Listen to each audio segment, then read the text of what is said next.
Gracias.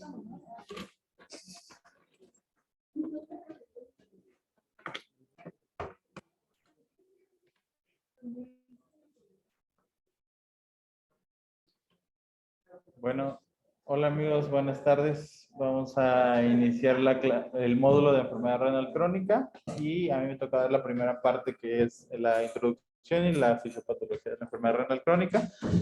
Después alguien más va a dar la parte de diagnóstico y alguien más va a dar la parte de tratamiento. Entonces, para empezar, primero definir la enfermedad renal crónica, que se define como las anormalidades estructurales o funcionales del riñón presentes por más de 3 meses, con implicaciones en la salud.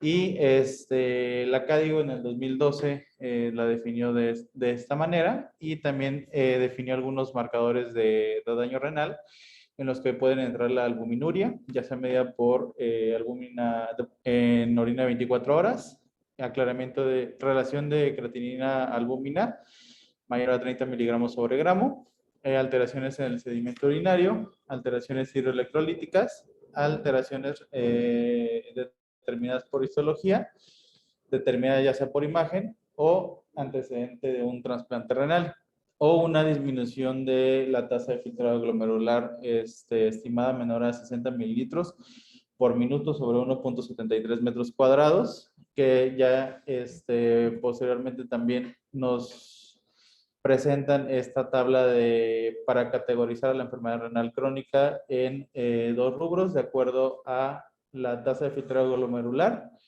y de acuerdo al grado de albuminuria que presenta el paciente. Entonces, esta tabla pues ya la conocemos todos. Se define enfermedad renal crónica ya sea que tenga menor a 60 mililitros minuto o que tenga albuminuria presente o alguna de las alteraciones estructurales funcionales que ya les comenté. En cuanto a la epidemiología, esta es muy variada. Aproximadamente el 10% de la población mundial vive con enfermedad renal crónica. Estudios variables, va a depender de la población analizada y la forma en la que se hizo el diagnóstico de la enfermedad renal crónica. Esto es un poquito controversial, ya que muchos estudios toman a definir la enfermedad renal crónica como una sola toma de creatinina y con eso estiman la tasa de filtrado glomerular. Sin embargo, no hacen la diferencia en el tiempo, que es muy importante para definir la enfermedad. Entonces, no le dan ese seguimiento en la mayoría de los estudios, por lo tanto, es difícil estimar la epidemiología de la enfermedad renal crónica. Idealmente se debería de utilizar la tasa de filtración glomerular medida para evitar las variables confusoras, como puede ser la edad, el peso y la talla, que están en la mayoría de las fórmulas para estimación de tasa de filtrado glomerular, la creatinina o por cistatina o por ambas. Y usualmente también los estudios que definen la epidemiología omiten la albuminuria, solo se centran en la tasa de filtrado glomerular, no estadifican por albuminuria, que también es muy importante. Entonces hay una infraestimación de los pacientes con enfermedad renal crónica, ya que tener microalbuminuria también es parte de la definición de la enfermedad. Y muchas veces solo se lleva un registro de los pacientes que se encuentran bajo terapia de reemplazo renal. Eso lo tienen la mayoría de los hospitales o de los centros en donde se atiende pacientes con enfermedad renal crónica. Tienen muy bien los registros acerca de qué pacientes reciben terapia de reemplazo renal, pero no se lleva un registro como tal de los pacientes que están en los diferentes estadios de enfermedad renal crónica. Entonces aquí tenemos este mapa de la prevalencia mundial por millón de habitantes en el mundo de la terapia de reemplazo renal. Como vemos, Estados Unidos y México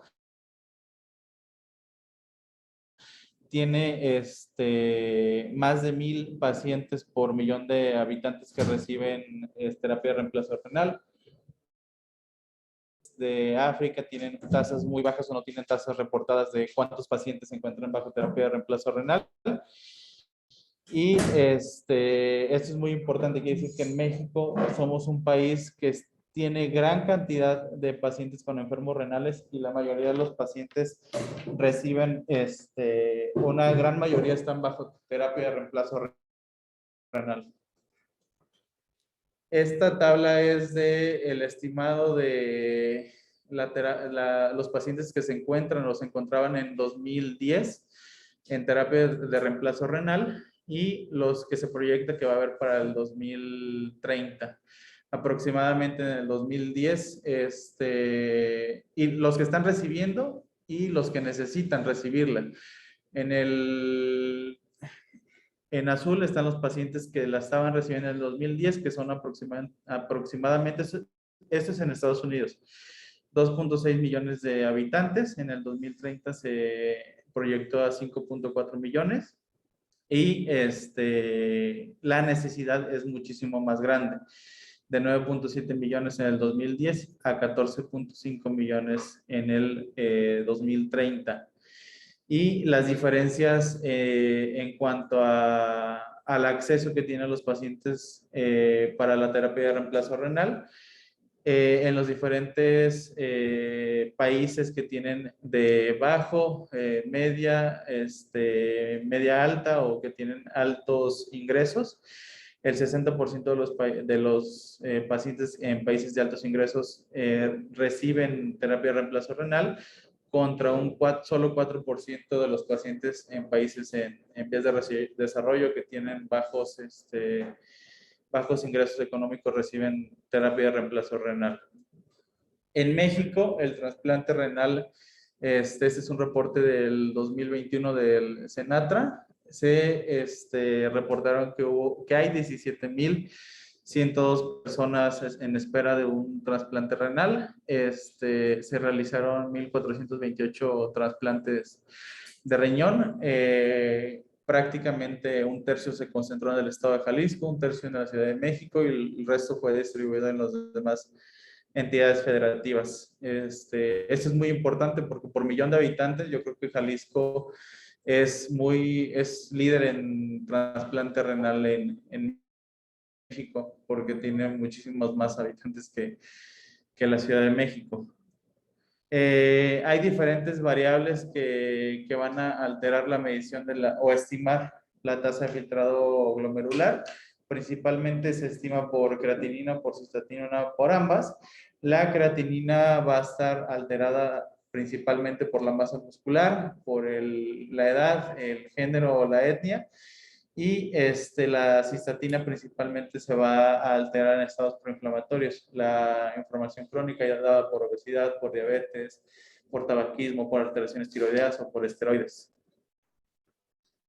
Hay diferentes factores de riesgo para el inicio de la enfermedad renal. Esta lista es muy variada. Cualquier cosa que provoque una hiperfiltración o que dañe al riñón es un factor de riesgo para el desarrollo de enfermedad renal. Incluso el peso bajo al nacer tiene una fuerte relación con la enfermedad renal crónica a largo plazo.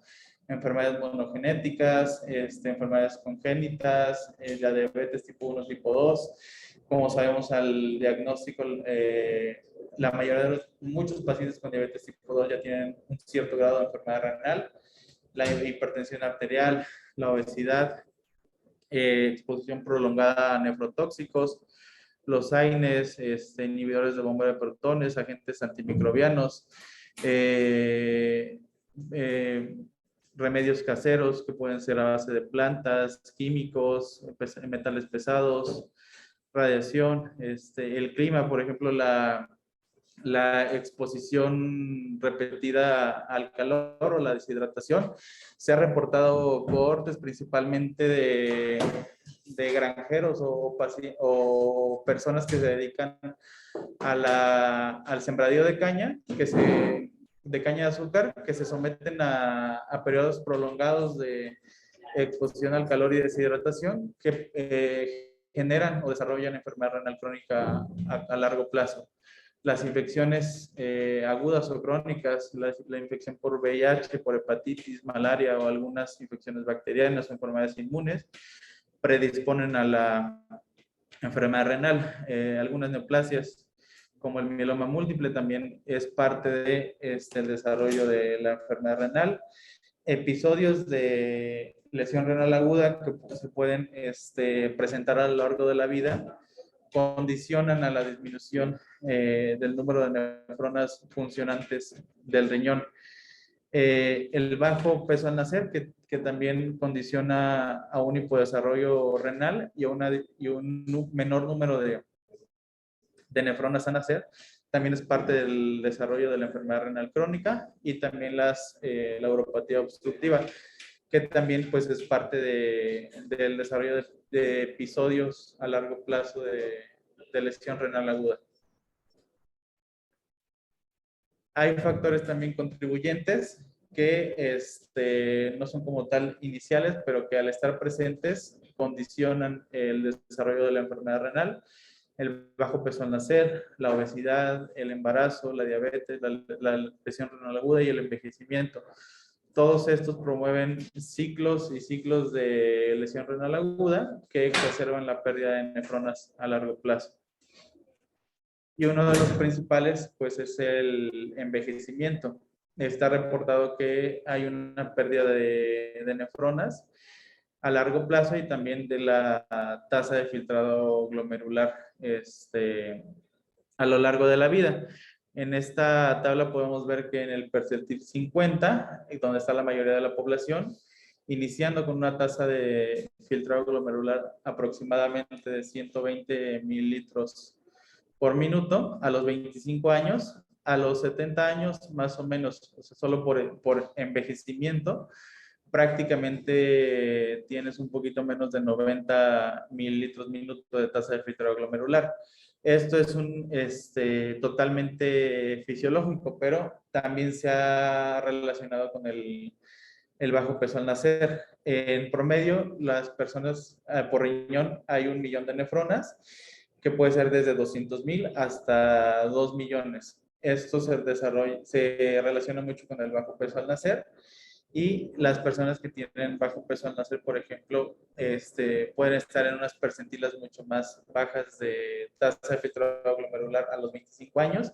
Y prácticamente si te encuentras en las últimas percentilas, vas a tener enfermedad renal crónica cuando llegues a los 70 años. Pues por eso hay que cuidar nuestros riñones.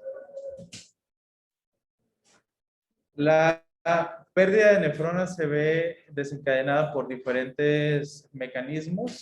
Todo se va a ver determinado por la tasa de filtrado glomerular por única nefrona. Al aumentar la tasa de filtrado glomerular, ya sea por diferentes mecanismos, por aumento de la volemia, por alguna lesión renal aguda, por retención de sodio, por hipertensión, por obesidad, por todos los mecanismos predisponentes que les mencioné antes, hay este aumento de la tasa de filtrado glomerular por cada nefrona y hay un aumento de la presión glomerular. Este aumento de la presión glomerular va a hacer que se active el sistema renina-angiotensina-aldosterona, lo que condiciona también una retención de sodio y una hipertensión glomerular. Esta hipertensión glomerular provoca que se secreten diferentes factores de crecimiento. Estos factores de crecimiento lo que provocan es la hipertrofia glomerular. El glomérulo se hace mucho más ancho y disminuye la densidad de los podocitos, provoca estrés en los podocitos y provoca que estos podocitos que están totalmente unidos en un glomérulo sano se comiencen digamos, a despegar de esa membrana basal glomerular.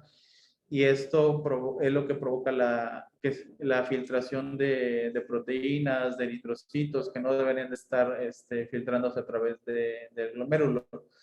Posteriormente a este daño, también se provoca una alteración en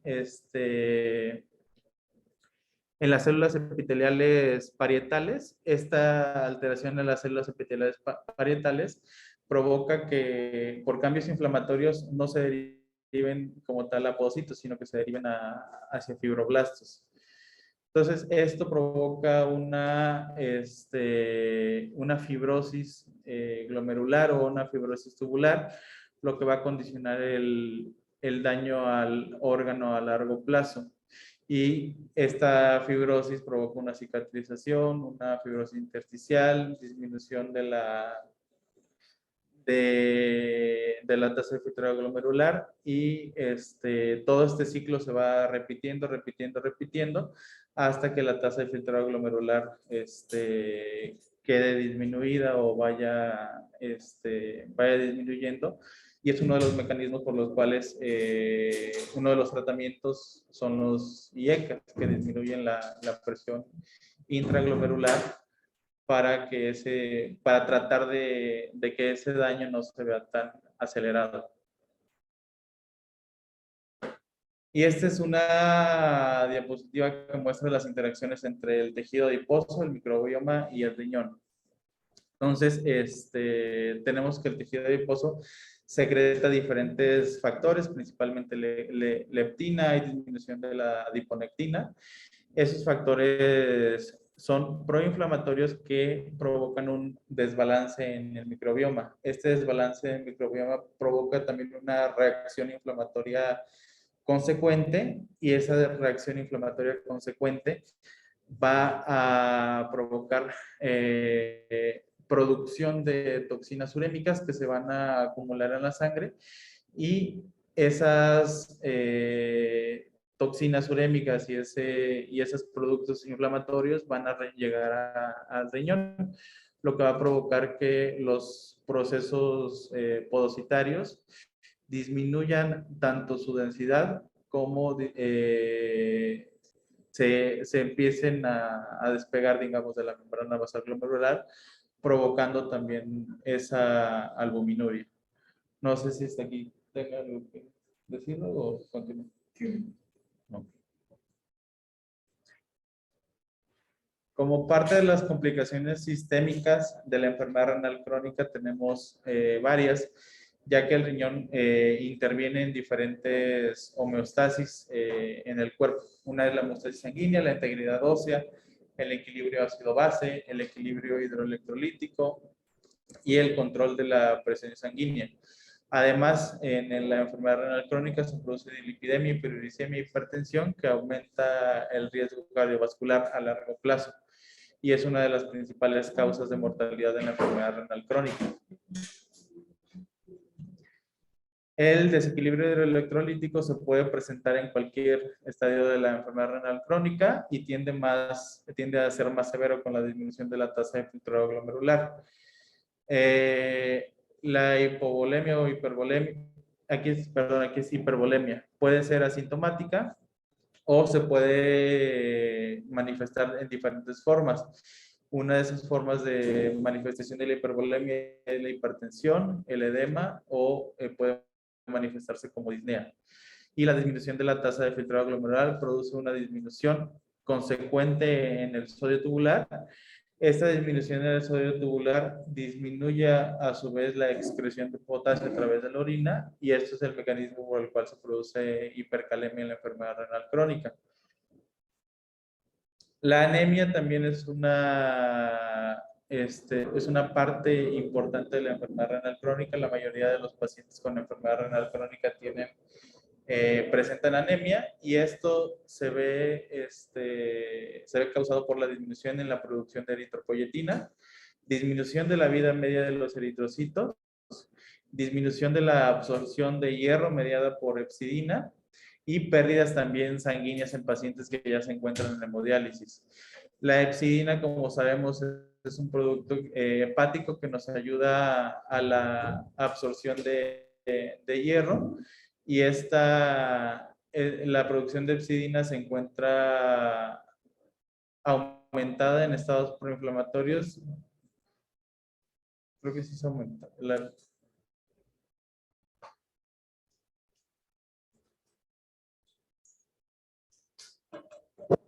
El aumento de epsidina disminuye la absorción de hierro, por lo tanto, esto produce disminución en el almacenamiento del hierro, provocando también una anemia consecuente por enfermedad crónica, por deficiencia de hierro y también una anemia por enfermedad crónica. Por eso es importante que en los pacientes que tengamos con anemia y enfermedad renal crónica, primero valoremos la deficiencia de hierro antes de iniciar algún tratamiento con eritropoyetina y restaurar ese almacenamiento de hierro o incluso valorar si esa anemia es causa de alguna otra enfermedad crónica o causa por deficiencia de B12 o ácido fólico y restaurar primero eso antes de iniciar cualquier tratamiento con eritropoyetina. Y recordar que los pacientes con enfermedad renal crónica no van a tener las mismas metas para hemoglobina que un paciente normal. Usualmente se maneja que el objetivo es que sea entre 9 y 11.5. ¿Qué tipo de anemia es? Con lo que acabas de decir, alguien. No sé, pero la anemia normo, lo que se espera, y es multifactorial. Ajá. También hay falta de alimentación. Ajá. ¿Qué pasa cuando tienes muchas proteínas? Tienes ferritina, tienes transferrina, y entonces también eso hace que tengas problemas en el transporte y todo eso. La epsilina es lo que causa como una resistencia.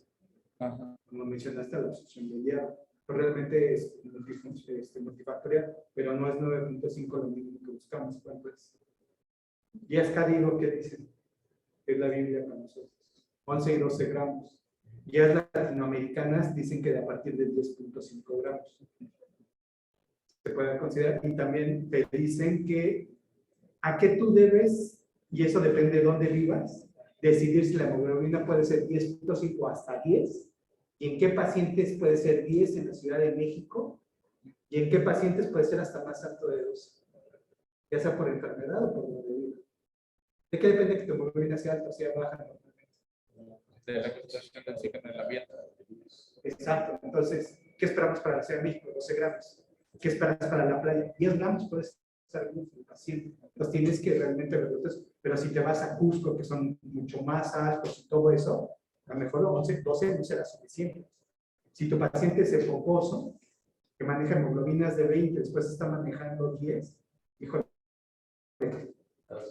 tienes que valorarle porque igual puede estar descompensado, pero por la anemia y haciendo falla cardíaca.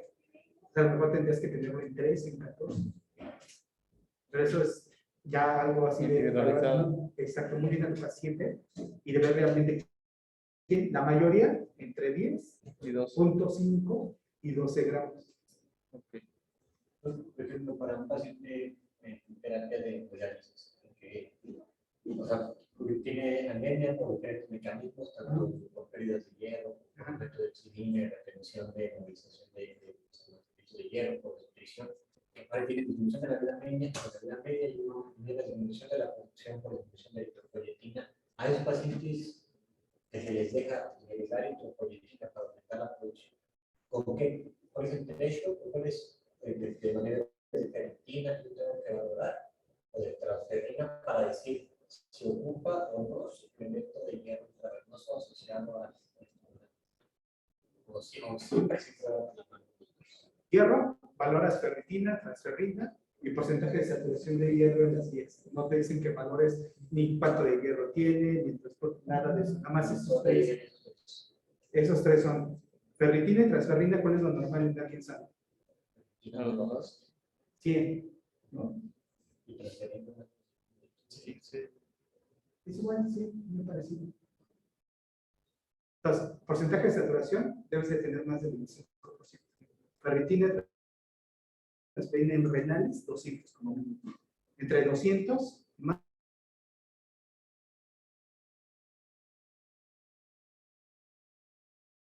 Exacto, una hemosideremia. Entonces, esos pacientes, ¿qué puede suceder? Que hagan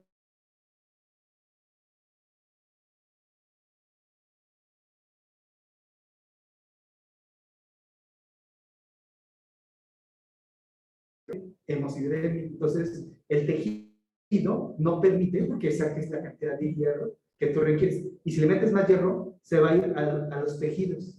Y eso produce como... Y entonces evita que la eritropoyetina tenga efecto. Entonces, ¿qué tienes que dar? Un quelante de hierro que permita sacar el hierro a nivel de tejidos para que tu eritro empiece a funcionar.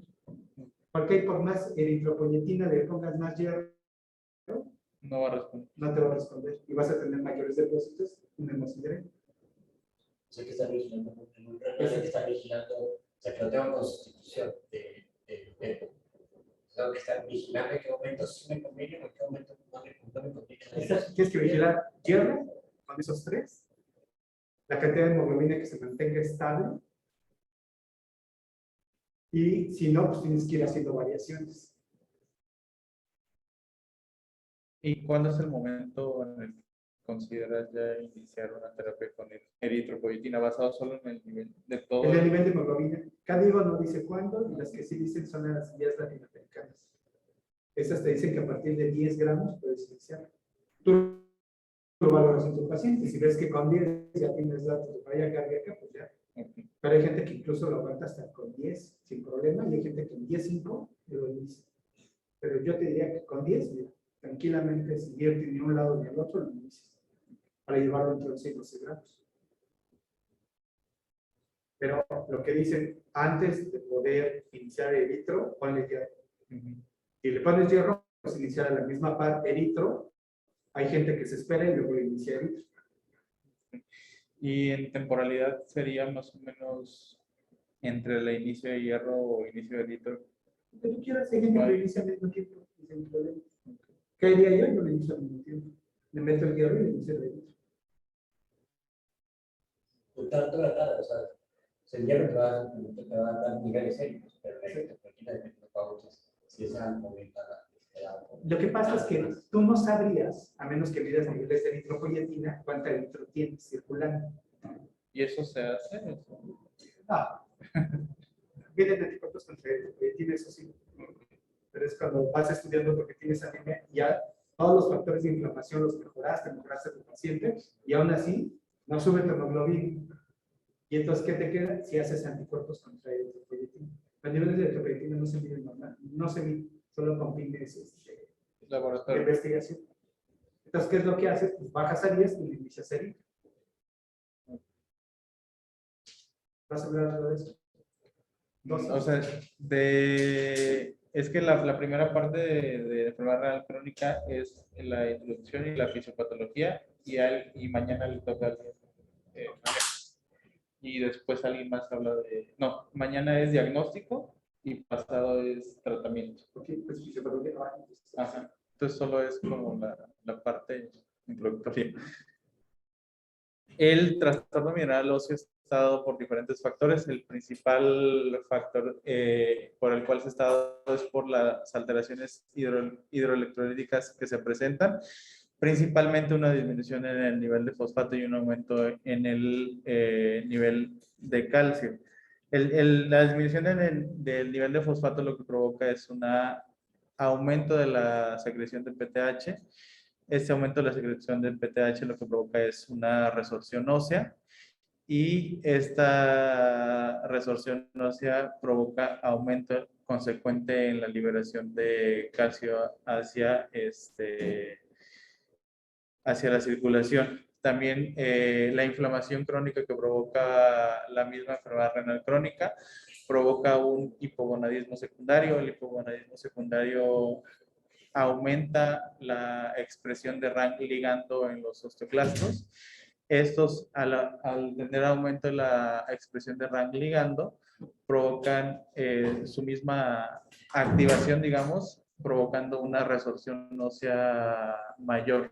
Además, hay aumento en los niveles de citocinas proinflamatorias como la interleucina 1, interleucina 6 y TNF-alfa, lo que provoca la misma secreción de factor de crecimiento de fibroblastos 23, provocando esa esos cambios en la estructura ósea que se presentan y también esos cambios en la estructura renal que se presentan por acumulación de calcio renal.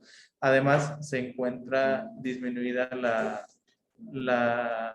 los niveles séricos de vitamina D en los pacientes con enfermedad renal, disminuyendo, por lo tanto, ese recambio óseo de calcio y fosfato. Entonces, clínicamente, ¿qué encontraríamos en un paciente con enfermedad mineral ósea? Clínicamente, ¿O lo por laboratorio? no, pues osteopenia. ¿Calcio? Calcio normal o elevado. ¿Normal o bajo? Porque, ¿qué hace tu PTH? La PTH aumenta la resolución. O nivel de se va a aumentar tu calcio. Ajá.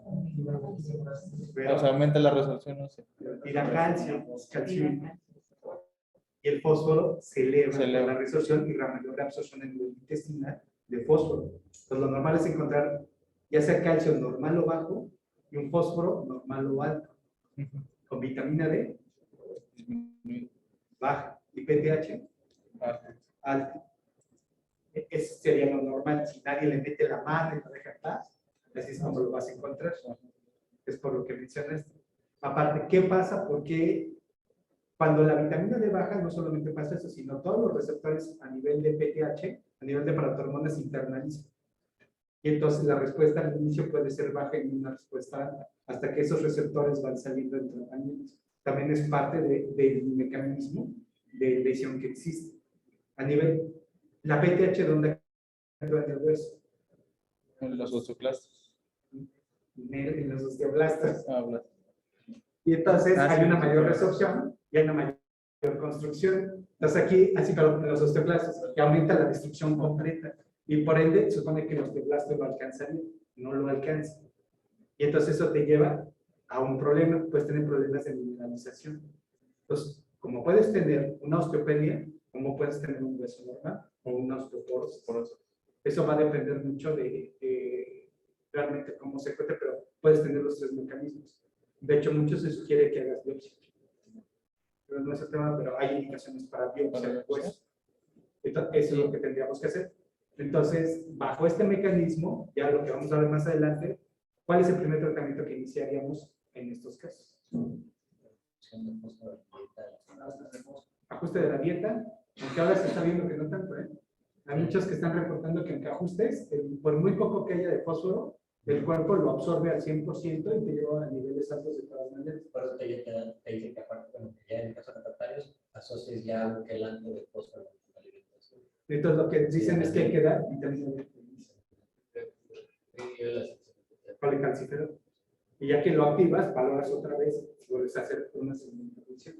Dependiendo del valor de tu pH, de calcio y del fósforo. Pero es claro que lo vas a jugar. Y llega un punto en el que al final esas son distintas hormonas, se vuelven independientes. Y ya por más que tú descanso, ya podrías mejorar. Sí, ¿qué le faltaría a tu esquema? Potencial, que eso ya Hablando de eso, te faltaría ese esquema. Exactamente lo que tú dices. Ajá. ¿Qué pasa con la paratiroides? se vuelve autónomo independiente. Es un circuito De monoclonal se vuelve policlonal y de tener lesiones se vuelve un adenoma. Cuando ya hay un adenoma, ya no hay vuelta para atrás. Es igual a cirugía. Y es por la estimulación de la licerina. exacto.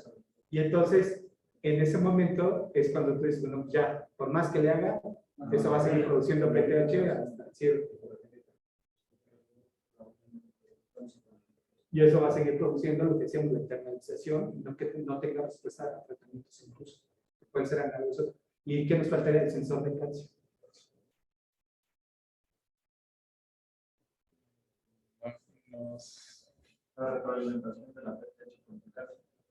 ¿Qué pasa con el sensor de calcio? Si sube o baja, retroalimenta la PTH, ya sea se la baja o hacia alta.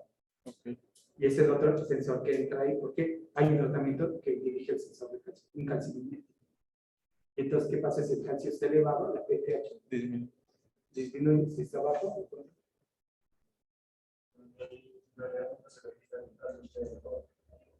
Por el sensor de calcio, que se puede alterar un poquito.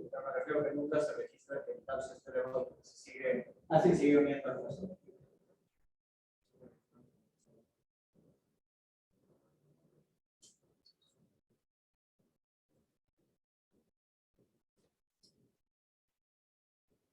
Bueno, otra parte importante de la fisiopatología de la enfermedad renal crónica es la uremia, y esta se produce por acumulación de productos tóxicos que no pudieron ser depurados a través del riñón.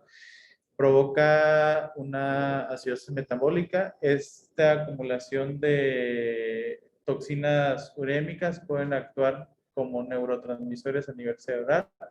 También alteran la permeabilización vascular de la barrera hematoencefálica, y esto también se ve contribuido por los diversos ciclos de lesión renal aguda que se encuentran produciéndose a lo largo de la vida del paciente con enfermedad renal crónica. También las alteraciones del microbioma que vimos favorecen la producción de productos tóxicos urémicos, y también se ha propuesto que hay alteraciones en la disregulación de las acoporinas a nivel de la barrera hematoencefálica. Esto provoca a su vez inflamación y estrés oxidativo a nivel cerebral, también produciendo todos esos cambios que vemos en los pacientes con encefalopatía urémica. Y no sé si hay algo más. O sea, ¿Por qué no se parte el origen del cerebro? porque puede actuar, o sea, los productos urémicos pueden actuar como neurotransmisores y provocar alteraciones en el comportamiento. ¿Qué más? Osmolar. Son efectos malignos. ¿En dónde nos interesa? Cuando premodiales.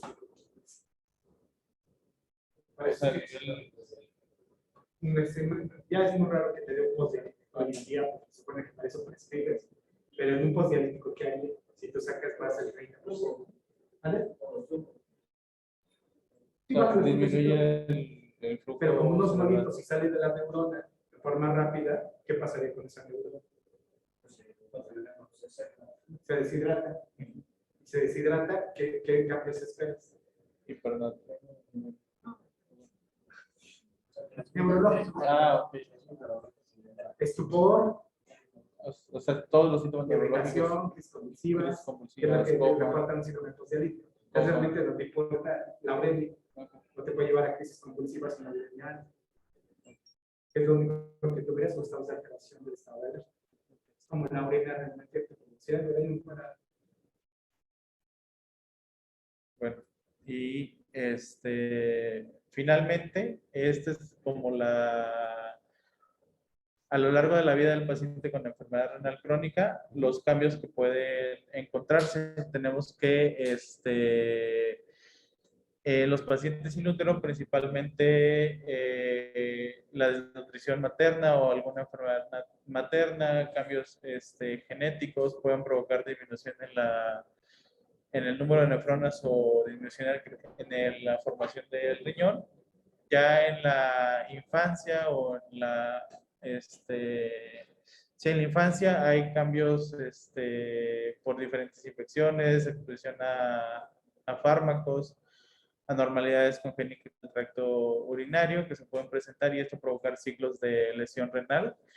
En la adolescencia se puede presentar con la aparición de la diabetes tipo 1, y pueden continuar algunos de los cambios vistos previamente durante la infancia. En la edad adulta, ya con la aparición de la obesidad, o incluso ya desde la infancia, pueden presentarse esos periodos de lesión renal, e hiperfiltración, e hipertrofia glomerular, con su consecuente pérdida de los glomérulos. La diabetes tipo 2, algunas enfermedades monogenéticas. También la eclampsia es muy importante en el desarrollo de la enfermedad renal crónica en mujeres en edad fértil. En la edad adulta temprana, cambios relacionados con ya el envejecimiento, la aterosclerosis, que concluyen en la edad adulta con todos los pacientes que se van a presentar con enfermedad renal crónica, que todo es un acumulativo de todos los cambios que hubo a lo largo de la vida, para disminuir la cantidad de nefronas y la disminución de la tasa de filtrado glomerular que vas a presentar al final de tu vida. Y como parte de la fisiopatología ya sería todo.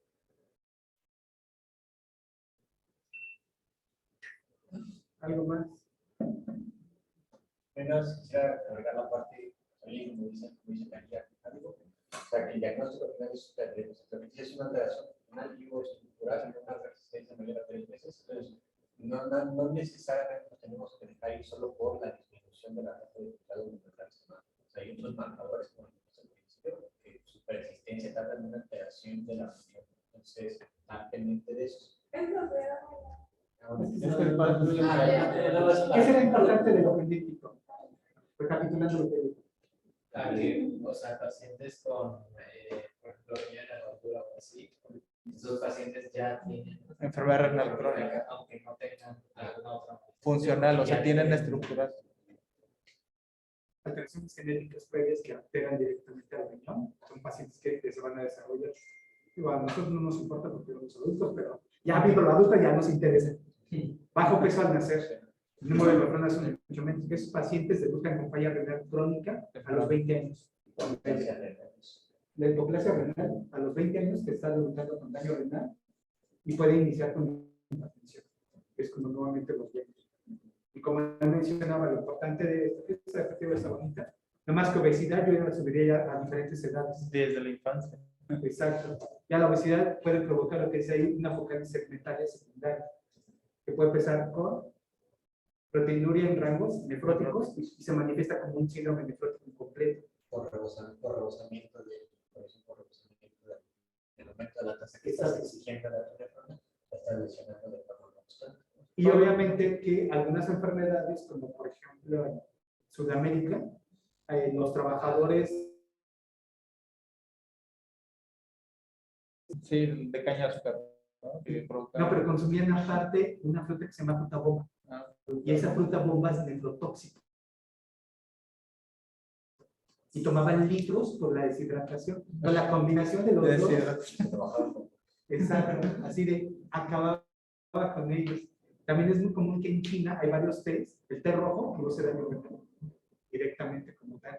Entonces hay varios tés que, por sí que herbolaria, por mencionaste, también llega a producir. Entonces es importante integrarlo, porque la gente aquí en México está muy acostumbrada a la herbolaria.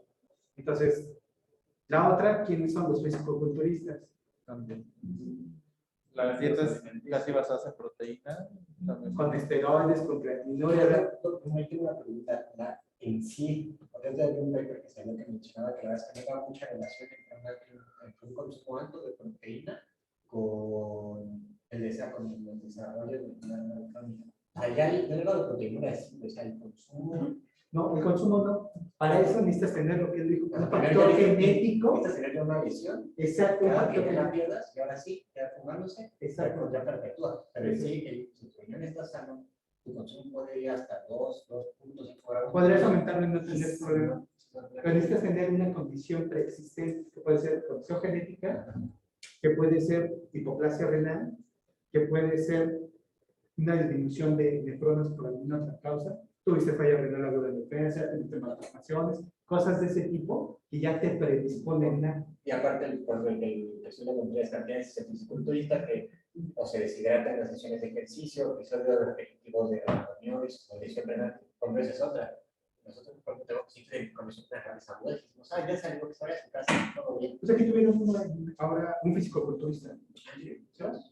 Un güey que pesaba como 120 kilos, igualito, que medía 1.80 y tenía 1.5 de creatinina. Pero Nos piden interconsulta por favor, falla renal. Era función renal por la cantidad de proteínas que en consume. ese paciente se está recomendado hacer cistatina, ¿no? Pero ahí te va. Si tu riñón, es lo que mencionan, es capaz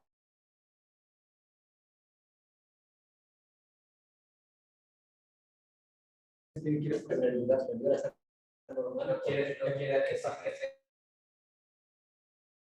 sea limitado el número de personas. pero igual, si lo llevas y vas forzando la nefrona, hay un momento en que ¡pum! Y sería diferente a la masa muscular. Por ejemplo, los gringos hasta 1.5 es su valor normal de referencia. Pues estás hablando de un güey que mide 2 metros y que va a pesar como 120 kilos. Pero si eso lo bajas a alguien que mide unos 75 y pesa los 120 kilos, cuidado. Pues, ¿por qué se a la larga pues se falla? Con nuestros viejitos con cáncer que decimos, ay, tienes puntos, punto 8, punto 9 de creatinina, está normal, pero no tiene músculo, o sea, y ya después ves que sus récords normales sean de punto 3 de creatinina, entonces están lesiones. Entonces, esos episodios, como les decía, o sea, nuestros pacientes que hacen lesiones renales, no es COVID, la lesión, transmisión, aunque se recupera, ese riñón va quedando cada vez más estereotipado y va a terminar siendo más predispuesto en el Clásico de lesión renal. va perdiendo con el se va perdiendo. O sea, que alguien que está hiperfiltrando, o sea, punto 3, punto 4, te habla más de 100%.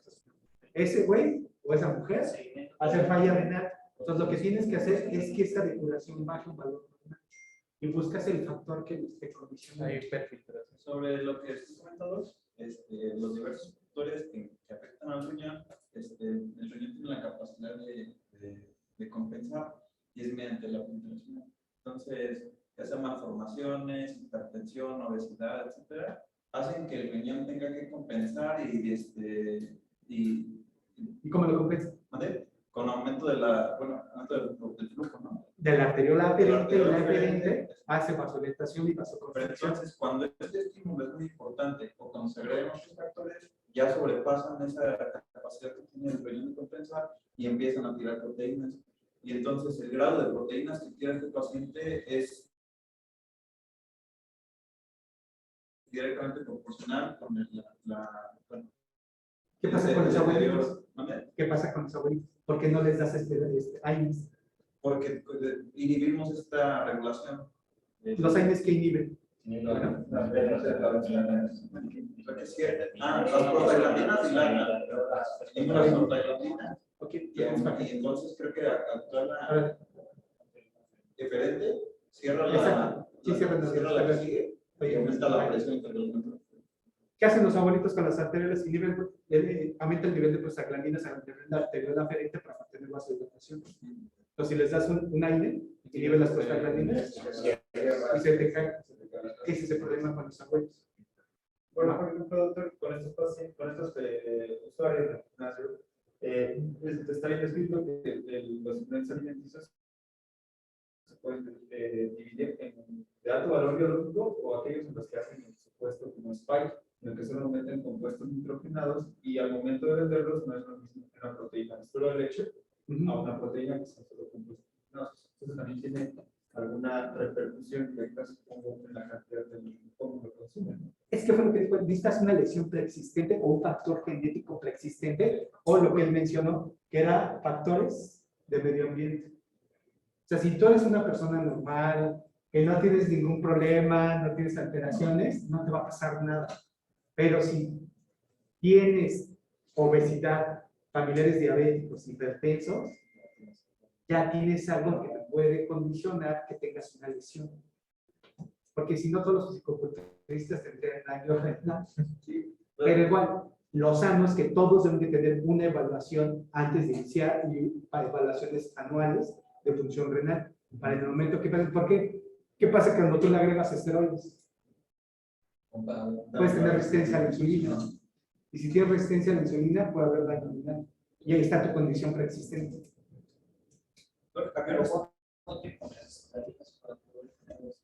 Eso no está medido. Pero mira, ¿cuánto necesitas para que tú, un esteroide te haga un daño? ¿Cuántos meses se necesita para tener complicaciones? 6 meses. Entonces yo creo que probablemente sea 6 meses en que tú veas un estímulo. Es más que otras cosas tengan consistencia de base. Porque finalmente salimos con lo obvio, pero si el que se va al gimnasio se echa la proteína, sale y aparte es fumador, no toma suficiente líquidos. Es que lo hacen grandes papeles. Por ejemplo, hace poco me encontré un chavo que me pidió una secretaria, me dice, oye, es que le dio COVID, no lo chequé, y dio una creatina de 1.5 en un chavo de 20 años. Y digo, a ver, ¿por qué? Y empiezo a revisar, y empiezo a interrogar, y el güey era pelón. Entonces, ¿qué tomaba? Minoxidil, 5 miligramos al día. ¿Qué hace el minoxidil? vasoconstrictor a nivel intrarrenal en algunos casos es menos del 1% de los pacientes. Ese no fue el problema. 2 años tomando minoxidil con su cabellera larga. El problema es que se le ocurre, le dice, ok, no hay problema, mira, no está saliendo tanto el cabello, vas mejorando, entonces te voy a dar otro medicamento que se llama tamsulosina oral. ¿Qué hace la tamsulosina? Alfa bloqueador, y le agrega otro alfa bloqueador. Y encima, no conforme con eso, va a haber un doctor especialista en reproducción humana. Y este güey le da ya. Y entonces los 3. O sea, tienes 2 inhibidores de mesoesteras. Exacto. Y los 3 que producen una vasoconstricción intrarrenal severa, y de ver una creatina así de 0.8 va subiendo, va subiendo, va subiendo. Entonces, ahí le consiguieron su factor preexistente entre medicamentos. A los 20, ¿qué es un plan?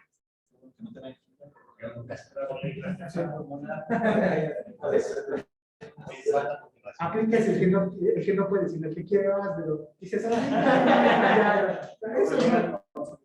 no se ocupa. Y por ejemplo, esa lesión hace que, o sea, esa predisposición ya se puede quedar de forma permanente. O sea, depende del tipo de evolución y depende de la edad. que lo ponemos una biopsia, más o menos para decir si hubo algún cambio permanente. No, le quité todo y al mes bajó un 50%. Ya, y entonces iba a ir disminuyendo lentamente. Como si yo le agrego, si ya me digo, aumenta tu consumo de proteína, él va a ser más probable que tire proteína. Exactamente. Para breve que quisiera ahora hacer gimnasio para aumentar la presión de la proteína. Exacto. Porque las proteínas aumentan la presión a nivel interarticular. Y aumenta De hecho, hay estudios de modelos murinos donde a uno le inyectan, bueno, le pasan proteína y se ve cómo responde, ¿no? O sea, vasodilata. Y esto que comentaba, o sea, de un paciente que ya tiene otros factores y ya está compensando, le echan más proteínas, se va a hacer. O sea, agarra un scoop de terminación de cadena ramificada, tómatelo y a los 15 minutos de ley te dan una diabetes. Siempre. Por ejemplo, una explicación aquí en la Ciudad de México, y todos los corredores de maratón medían antes un ego, creatinina y post. Y encontraron, y hacían un seguimiento final. Encontraron datos de falla renal aguda, hematuria, proteinuria en esos pacientes, y 2 horas después tomaban otra muestra y se recuperan. Pero el estímulo de falla renal ya quedó, ¿no? Ya quedó el estímulo, pero te vuelves a recuperar. Entonces, ese estímulo, alguien con un factor preexistente, o sea, un abuelo que hace eso, a ver que tiene falla renal y luego se pregunta por qué. O pacientes que hacen rhabdomiolisis y se meten un buen rato con su atorvastatina porque no sabía. Hay gente también así. Es un factor preexistente. Entonces, cada estímulo puede dejar un daño dependiendo de si lo trataron o no lo trataron en su momento. La vigilancia de los pacientes más que aquellos que más, o sea, sí ve la evolución, pero también tendrá que estar enfocada en pacientes ya en un evento que sabemos que tiene alguna predisposición a progresión de una lesión renal. O sea, esos son los que más tenemos que estar vigilados. Como este muchacho, aunque recupere función renal, ya quedó preexistente y ya tiene factores que lo van a llevar a una crónica. Y aunque ahorita no tenga disminución de aumento de la creatinina o alguna otra cosa, no me voy a esperar a que en 20 años llegue ya con tasas bajas. Fuera de nefrotóxicos, llevas una dieta normal, le quitas tabaquismo, va afuera, alcoholismo va afuera y bien hidratado. Y ya no tiene derecho a hacer.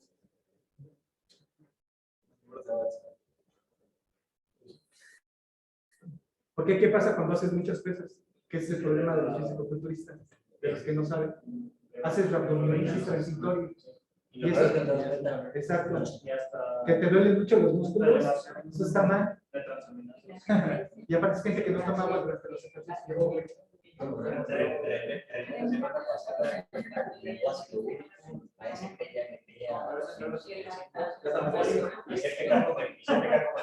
Fue justo que llevamos una semana y llegaba a la casa y estaba así. A ese te lo llevas más bien. Hasta la falla renal. Si quiere poner chupetón, ¿no? Entonces son muy importantes los factores que identificarlos en la historia clínica nada más. Sí, sí, la edad es fundamental.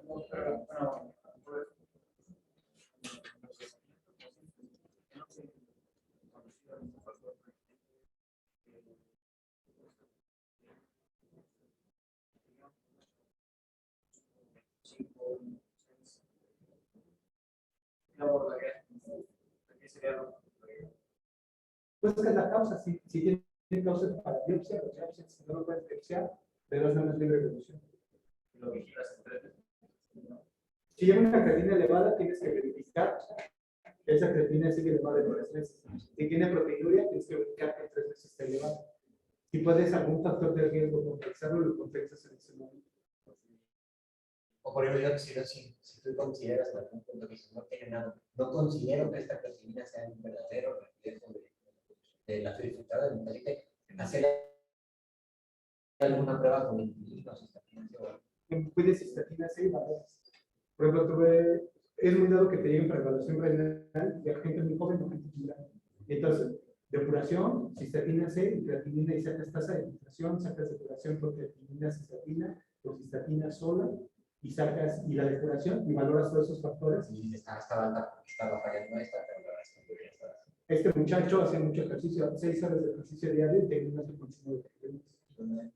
A la larga, con elevación vas a saber que te va a hacer daño. Porque el riñón debe tener la capacidad de mantenerse en valores normales. Sí, tendría que estar dependiendo por un aumento de la recuperación. Pero valores igual más muscular. Si es un chavito que mide 2 metros, todo su cuerpo es músculo, es normal para él. Y aparte, aunque te pueda compensar, pues aumentan estas cosas. Y lo vas vigilando y lo vas vigilando. Pero lo vigilas cada 6 meses. Y antes de te da proteínas hiperfiltras. Es muy variable el paciente. Por ejemplo, este paciente era muy joven, entonces este sí le dije, hasta abajo. No. Y con nutriólogos quiere seguir haciendo ejercicio para lo que decían. Aumentas la cantidad de proteínas de origen vegetal y le bajas las de origen animal. Son más que tienen mayor disponibilidad. El sodio que contiene también. Y bajas la cantidad de sodio. Sí. Todos se bajan a 2 gramos. A todos les bajas el sodio. El sodio es un antiproteinúrico. El bajar funciona como Muchos suplementos están. y esa es la que es que vigilar los suplementos.